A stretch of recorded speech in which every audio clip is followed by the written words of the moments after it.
comment réformer le droit d'asile? Voilà ce que je propose. D'abord, restauration de puissants contrôles aux frontières, recréation des postes frontières fixes.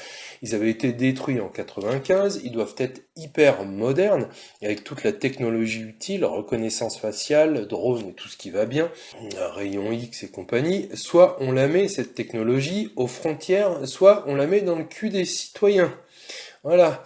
Soit on met les moyens matériels, humains et financiers aux frontières, soit on les démultiplie partout dans le territoire pour lutter contre les trafics en tout genre. Au choix, le respect de l'altérité, vous allez voir, commence par là, car une frontière est une œuvre de civilisation, je développerai, et il finit par le droit humanitaire, quand on ne peut pas juste vivre en France sans considérer le monde dans son ensemble. Ensuite, pour tous les clandestins présents sur le territoire, à partir de l'entrée en vigueur d'une loi réformant l'asile, ils auront 24 heures pour se rendre aux autorités. Pour ceux qui ne respecteront pas ce délai, seront appréhendés. Toute demande d'asile refusée, ils seront placés en centre de rétention administrative, qu'il faudra donc construire en masse, avec pareil, tout pour la satisfaction des besoins fondamentaux, puis éloignés. Pour ceux qui respecteront ce délai, ils seront placés en zone d'attente, ils pourront faire une demande d'asile avec toute la logistique pour les demandeurs d'asile, associations, médecine, tribunal, avocats.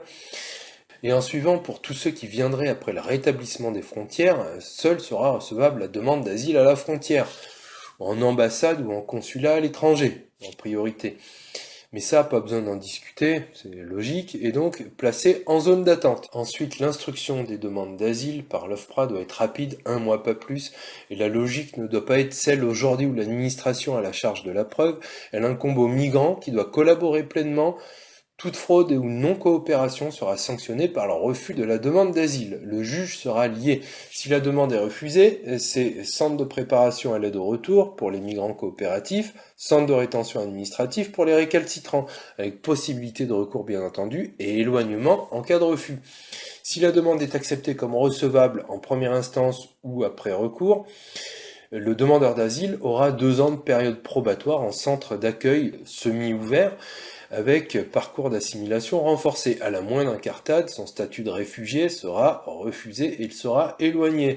S'il passe avec succès son examen d'assimilation, son statut de réfugié sera accordé. Il signera un contrat d'intégration républicaine avec suivi pendant 3 ans, au bout desquels l'étranger pourra être éligible à la naturalisation. En cas d'échec, son titre de séjour ne sera pas reconduit, OQTF, CRA, éloignement, avec toujours possibilité de recours. Voilà donc comment gérer simplement l'asile. Il faut en finir avec la logique farfelue actuelle. L'argument massu, c'est que cette procédure que je vous ai présentée est la seule véritablement conforme au droit international et aux vrais droits de l'homme. Et la procédure actuelle, vous l'avez vu, viole le droit international et les droits de l'homme, pourtant déjà tronqués. Alors, c'est la Convention des Nations Unies relative au statut de réfugié, 1951, qui pose le statut de réfugié. Est un réfugié, ou plutôt un demandeur d'asile, selon le droit international, une personne qui craint avec raison d'être persécutée.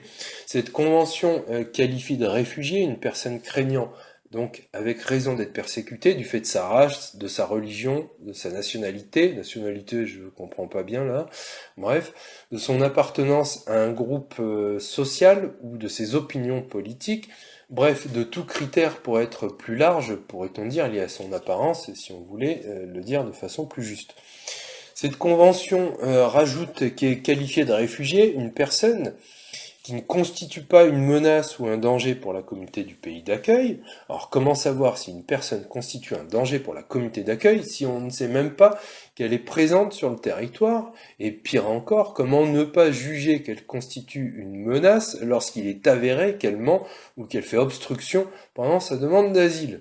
Cette convention de Genève nous dit ensuite qu'est demandeur d'asile celui qui se présente sans délai aux autorités pour leur exposer les raisons de son entrée ou de sa présence irrégulière, qui ensuite se soumet à des restrictions de liberté le temps que sa demande soit étudiée, et cette convention nous dit ensuite que le statut de réfugié, une fois obtenu, oblige la personne à se conformer aux lois et règlements du pays d'accueil et lui donne le droit d'y circuler et d'établir sa résidence librement.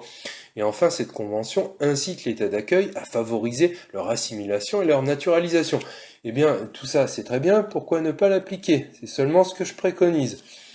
Droit pour tout étranger de demander l'asile en France aux frontières, étude de son cas s'il se présente de suite aux autorités, si jamais il est entré illégalement malgré les contrôles aux frontières, s'il attend trop, ce n'est pas un réfugié, et si ce n'est pas un touriste, un étudiant ou un talent ou un conjoint ou famille de Français, mais qui est-il?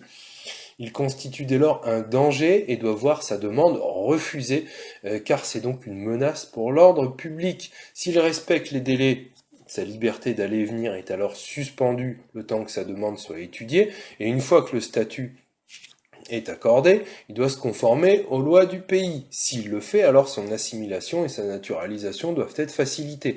Voilà, on est synchro. On voit bien que le droit d'asile aujourd'hui est dévoyé tant par l'État d'abord que par les réfugiés par contre-coup, dont 80% sont déboutés du droit d'asile et 90% de ces déboutés restent clandestinement sur le territoire français. Mais ensuite et surtout, il est dévoyé par l'État qui ne respecte pas cette convention. Cette convention, pourtant, je répète, prescrit à l'État plusieurs actions. L'État doit obliger le migrant à se présenter sans délai aux autorités dès son arrivée sur le territoire, sous peine de refus d'examen de sa demande d'asile. L'État doit obliger le migrant à rester dans un centre d'accueil le temps d'étudier sa demande. L'État doit refuser d'accorder l'asile à un migrant qui constitue une menace ou un danger pour la communauté du pays d'accueil. L'État doit favoriser l'assimilation et la naturalisation lorsque sa demande est acceptée. L'État doit déchoir le migrant du statut de réfugié dès lors qu'il ne se conforme pas aux lois et règlements du pays d'accueil. Or, on voit que l'État français n'exige pas que le migrant se présente sans délai aux autorités, avec comme effet pervers induit la clandestinité des personnes dont on ne sait rien, la schizophrénie étatique qui dit vous n'avez pas le droit d'être là mais vous avez des droits.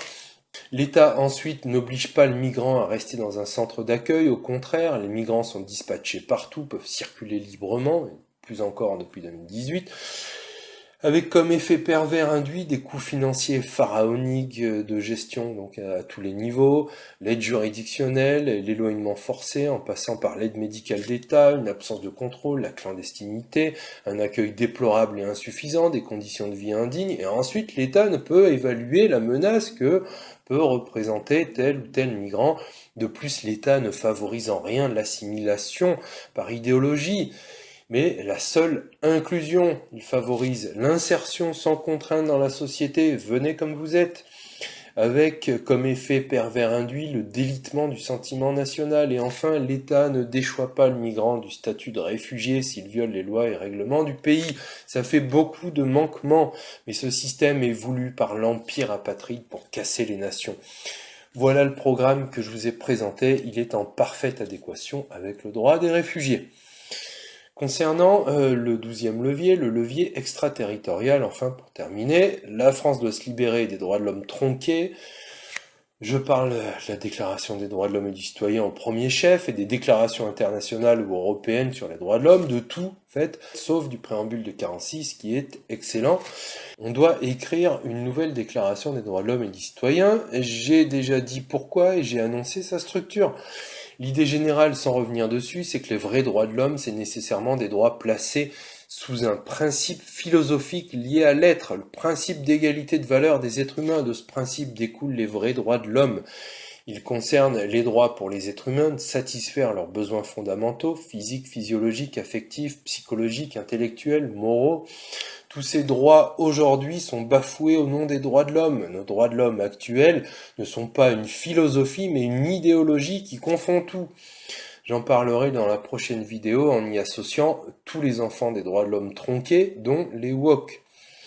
Bref, réformer les droits de l'homme pour faire grandir l'aura de la France et la rendre inattaquable, en faire un modèle pour les nations. En suivant, il faut fonder de nouveaux traités internationaux, impulser une politique de changement des centres de gravité. On verra ça. En conclusion, pour éviter le chaos français, il faut agir pour son unité dès maintenant. Et l'action pour conserver l'unité d'une nation comme la France, avec sa triple propension à la division, à l'universalisme et à la trahison des élites, ça passe nécessairement par le ralliement d'un nombre significatif de citoyens autour de l'idée suivante. La nation, antithèse du tribalisme féodal ou de l'empire fédéral, est le seul cadre de vie collective qui permette de faire grandir le principe d'égalité de valeur des êtres humains et la liberté responsable, qui ne peuvent trouver leur plein épanouissement que dans le cadre national à travers le consentement des gouvernés et de gouvernés, dont la forme la plus prononcée est la démocratie. La sauvegarde de l'État-nation n'est pas à opposer à l'humanisme, au contraire. La nation sans germe impérialiste est humanisme.